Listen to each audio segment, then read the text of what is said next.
બોટાદની અંદર જે કડદાકાંડના વિરોધમાં જે હળદળ ગામમાં ભાગદોડ મચી, જે પોલીસે લાઠીચાર્જ કર્યો અને એ પછી ઘણા બધા જે નિર્દોષ ખેડૂતો છે તેમને જેલમાં પણ પૂરવામાં આવ્યા।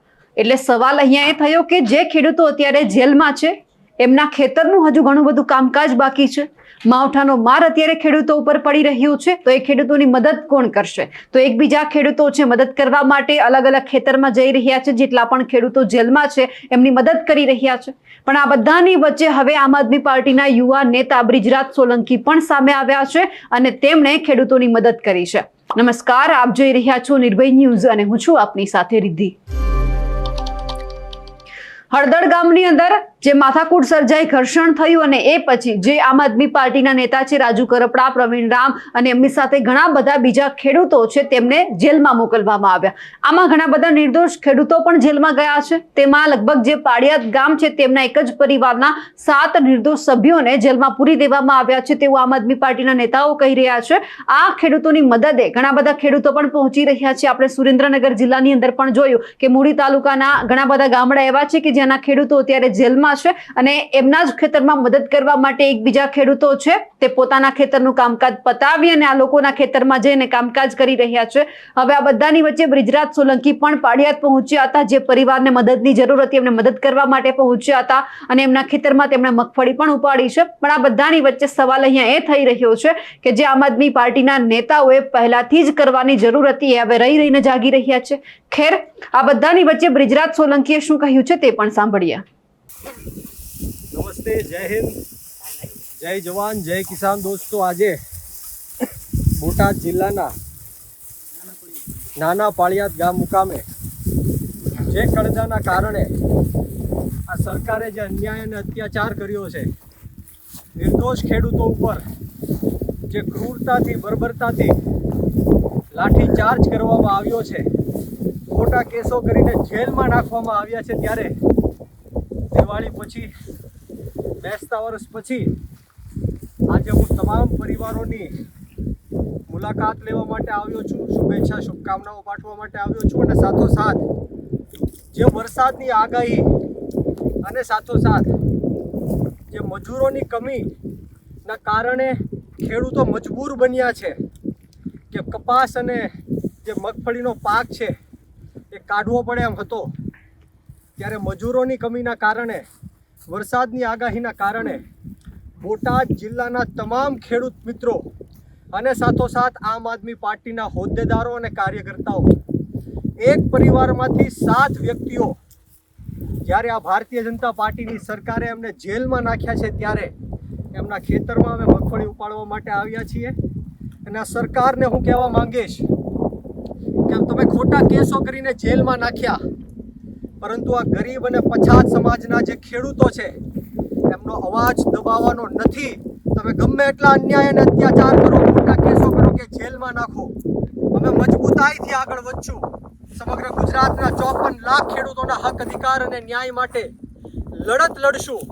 હું તમામ પરિવારજનોને મળ્યો, કોઈના આંખમાં આંસુ છે, પરંતુ મેં એમને વિશ્વાસ આપ્યો છે કે જલ્દીમાં જલ્દી એ લોકો બહાર આવશે અને ફરીવાર ખેડૂતોના હક, અધિકાર અને ન્યાય માટે લડત લડશે। ત્યારે હું આ ભ્રષ્ટાચારી ભારતીય જનતા પાર્ટીની સરકારને કહેવા માંગીશ કે તમારા જેલમાં એટલી તાકાત નથી કે આ ખેડૂતોનો અવાજ રોકી શકે, તમારી જેલના સરિયામાં એટલી તાકાત નથી કે અમારા જેવા યુવાનોને આગળ આવતા રોકી શકે, તમારી પોલીસની લાઠીઓમાં કે દંડાઓમાં એટલો દમ નથી કે આમ આદમી પાર્ટીને રોકી શકે।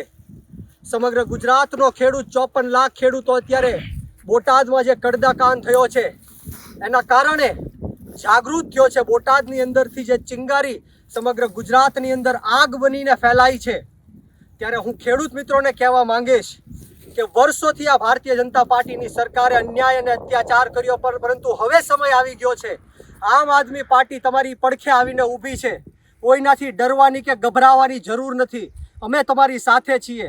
અમારા નેતાઓ જેલની અંદર છે, રાજુભાઈ કરપડા, પ્રવીણભાઈ રામ, રમેશભાઈ મેર, પરસોત્તમભાઈ, આ તમામ લોકો ઉપર ખોટા કેસો કરીને જેલમાં નાખ્યા છીએ, પરંતુ અમે ડરવાના નથી કે ઝૂકવાના નથી।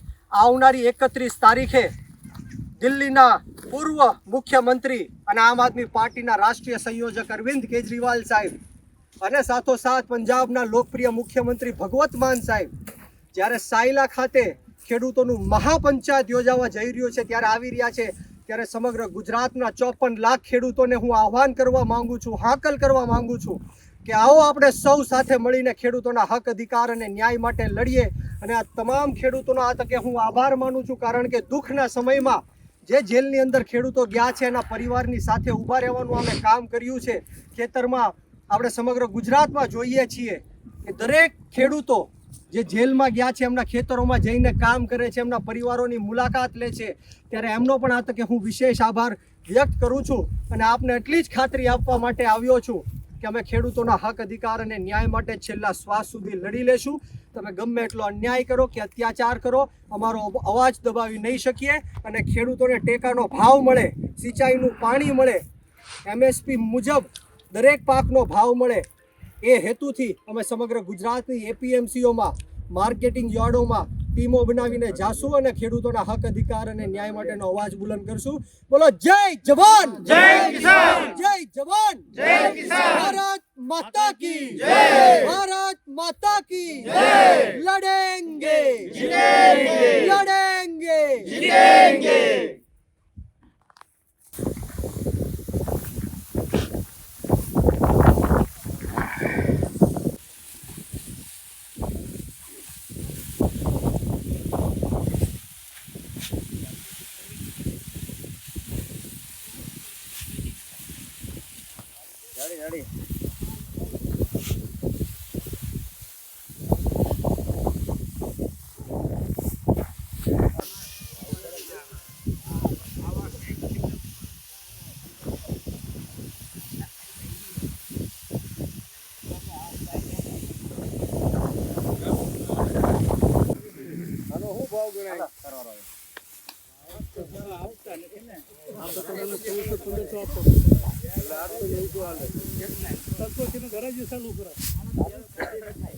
અમે કરતો કરે છે એમ ને, મગફળીમાં કરતો કરે.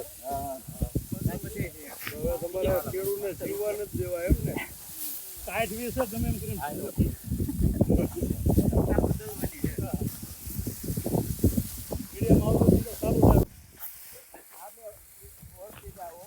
કાકા મોર બી આવ્યા.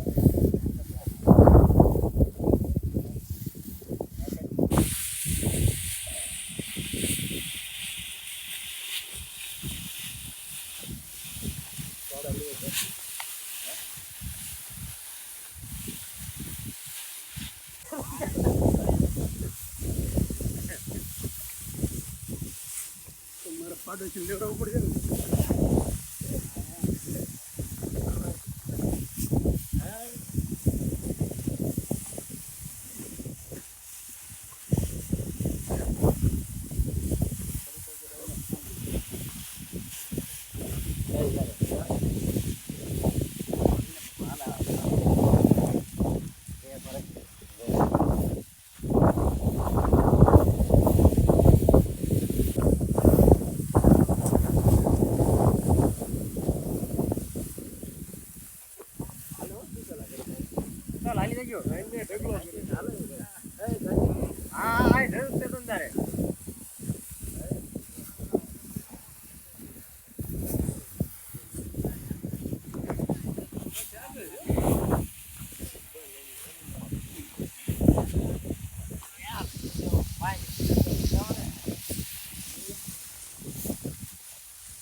કાલ પડેલું છે.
આપણી આવે ધરાવે.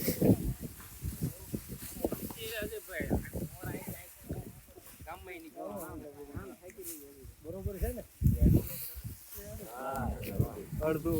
હવે જે રીતે ખેડૂત છે કે પછી આમ આદમી પાર્ટીના બીજા ઘણા બધા નેતાઓ છે ખેડૂતોની મદદ કરી રહ્યા છે, તેમને લઈ આપ શું માનો છો કમેન્ટ કરીને ચોક્કસથી જણાવજો. અને સાથે જ અમારી નિર્ભય ન્યૂઝ ચેનલને લાઇક, શેર અને સબસ્ક્રાઇબ કરવાનું ભૂલશો નહીં. નમસ્કાર.